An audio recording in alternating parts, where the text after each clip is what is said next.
Kick, I'm sure you've heard about it. It's the new big live streaming site. It's backed by the popular gambling website Stake. And it's proven to be a very divisive platform. You know, some people think it's the next big thing and some other people think it's gonna die out in a couple of months.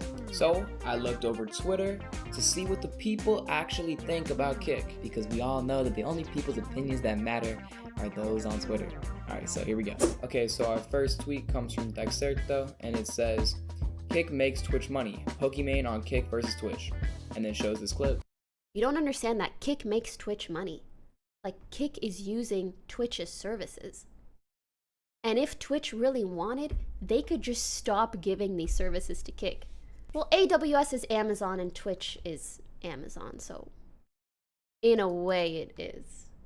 Now this is a massive claim to make, and you know, while it is partly true and while her chat did correct her, it is indeed Amazon that owns the servers that Kick runs on, not Twitch, which obviously that Twitch is owned by Amazon. So anyways, Asmongold responds to this tweet with, Kick makes Amazon money, yeah, but not Twitch. Ironically, this might be better for Amazon because their profit margins might be better with AWS versus Twitch. Basically, while Kick and Twitch are directly opposing each other, Amazon basically is kind of at the head of this, controlling both of them. So while there is going to be a winner or loser between Kick or Twitch, Amazon is always going to win. That's the perks to being a billion-dollar corporation. However, though, it isn't, entirely unlikely that Amazon uses some of the profit they make from Kick to run Twitch. So Pokimane is kind of right, she just worded it a little differently. Here's of Mavia responding to this tweet saying, the copium is real. Now, there were a lot of tweets just talking about how Pokimane is merely just trying to cope with the downfall of Twitch. And while I don't necessarily agree that she's trying to cope because, she's doing great on Twitch, she's wildly successful on her own. So it really doesn't matter, what Kick is doing. Pokimane is very rich, very well off, and that's not going to change anytime soon. So she has no reason to be worried. But obviously, it does make a lot of sense that she doesn't like Kick and is directly opposed to it. Mostly because the reputation that Kick has built is a lot of the things Pokimane is against, like gambling and, Adin Ross and all his fans.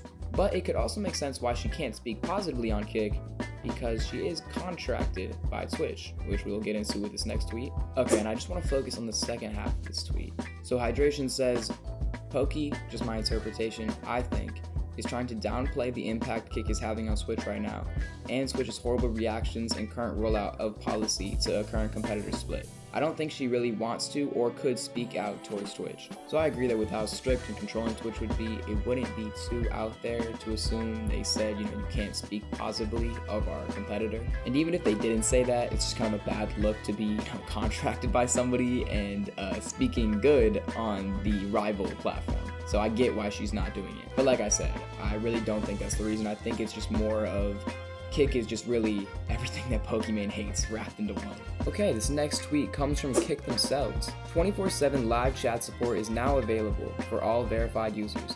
Non-verified users will still receive near instant replies via email. And they post this image of the live chat support. They followed up that tweet with saying, our goal is to eventually roll this out to all users, regardless of status. This is real human to human support, no bots involved. Sherry responded to this saying, one thing I will say for sure is that Kick's customer service has been a genuine pleasure thus far. I've never in my life had a company email me back so fast. I've actually never had Twitch email me back ever, unless you count copy-pasted stock replies that don't help. Okay, so here she doesn't talk about the live customer support, but she does talk about the emails to non-verified users, which could speak to their overall customer support.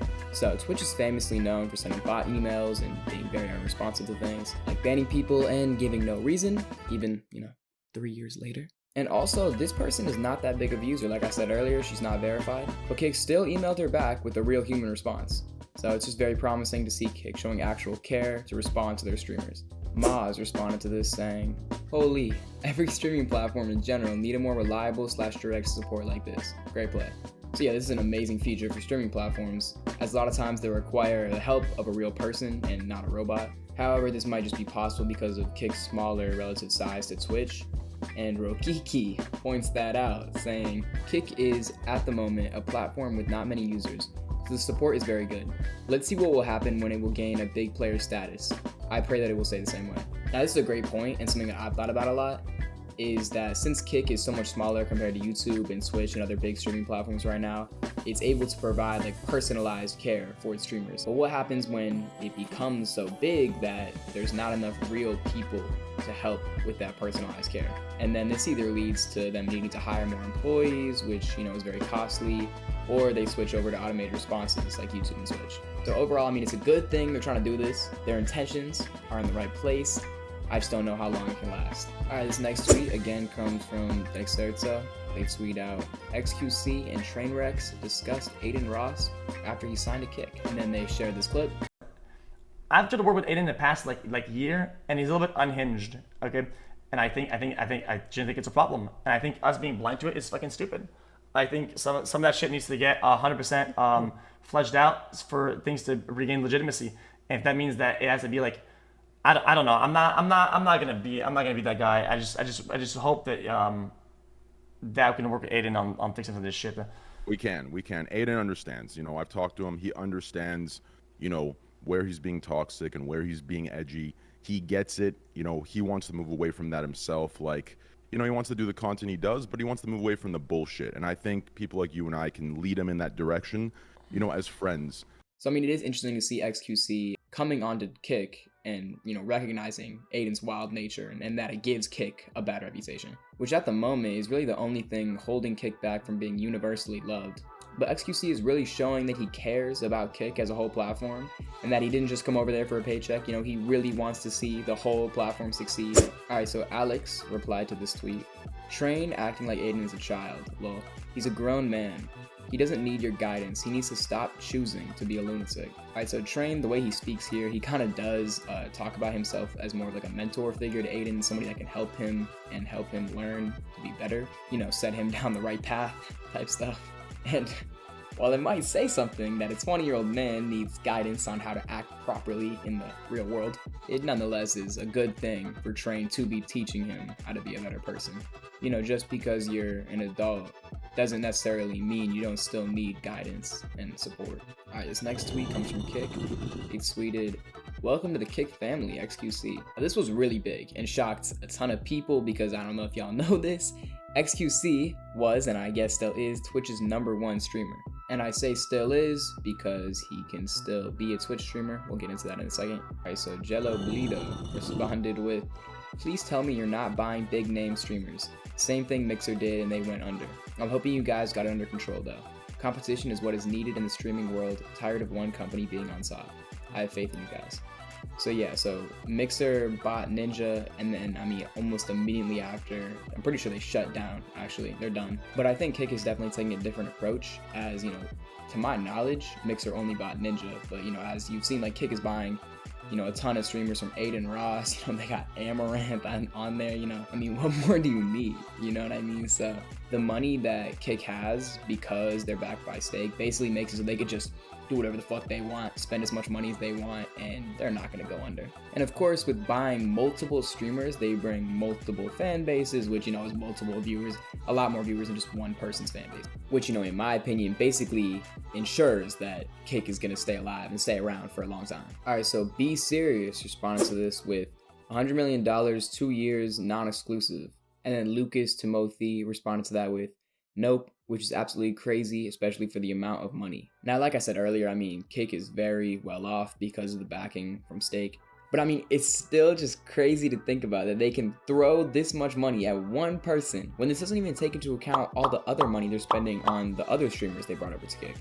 I remember when Adin got signed to Kick, how he was hyping it up, talking about how it was like the biggest streaming deal of all time. Like, and now that's probably nothing compared to this contract right here. But I mean, this really could be a problem for Kick when you take into account like how much money they're spending on everything else, not just streamers. Like the 95/5 sub revenue split, that's definitely costing them. And I mean, just hiring people for live customer support, that's definitely costing them.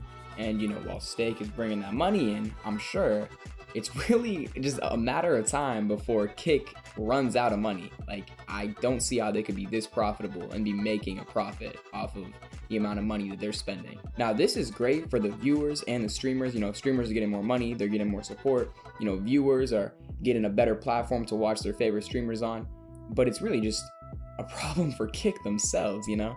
There's a reason why these big streaming companies don't do what Kick does. You know, this shit costs money. So, alright, so for our final tweet, Kick tweeted out a purple heart and they shared this image, which is just showing that Twitch is Kick's Employee of the Month. And obviously this is in reference to how Twitch is making horrible decisions, which is causing everybody to go to Kick.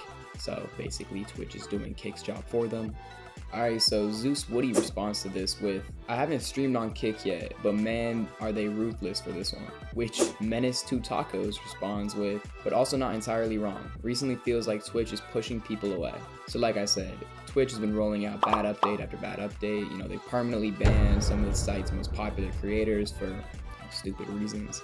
And they're just, you know, widely disliked by the public.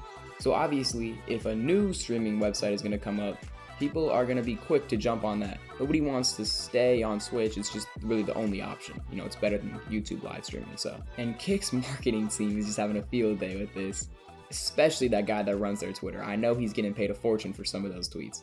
And really, you know, Kick on Twitter and on social media in general, just poking fun at Twitch, really just kind of shows they're more of a platform for the people. You know, they're interacting with people, you know, messing around with Twitch. People like that kind of stuff. And while some people kind of get annoyed with big companies' Twitter accounts, you know, kind of being quirky and saying this kind of stuff, I kind of like this. You know, I think this isn't good fun, and I think it's very true that Twitch is definitely pushing people away from their own website and basically making Kick money. Like, there has never been a more perfect time for a new big streaming platform to come in and take over Twitch. And, you know, honestly, I would not be surprised if this is very purposeful, and the reason that Kick is coming up when it is because that Twitch is making all these bad decisions, and because, you know, people are really looking for a better alternative to Twitch right now, more than ever. Alright, so I mean, for my closing thoughts on Kick, I just really hope that they can, you know, at least become big enough to where Twitch is forced to correct some of the changes they made to their platform and make Twitch better all around, because competition is a good thing, right? And if Kick does end up becoming the new biggest streaming platform, then all the better, you know, that's fine too. I just really hope this is something that can, you know, benefit creators and viewers.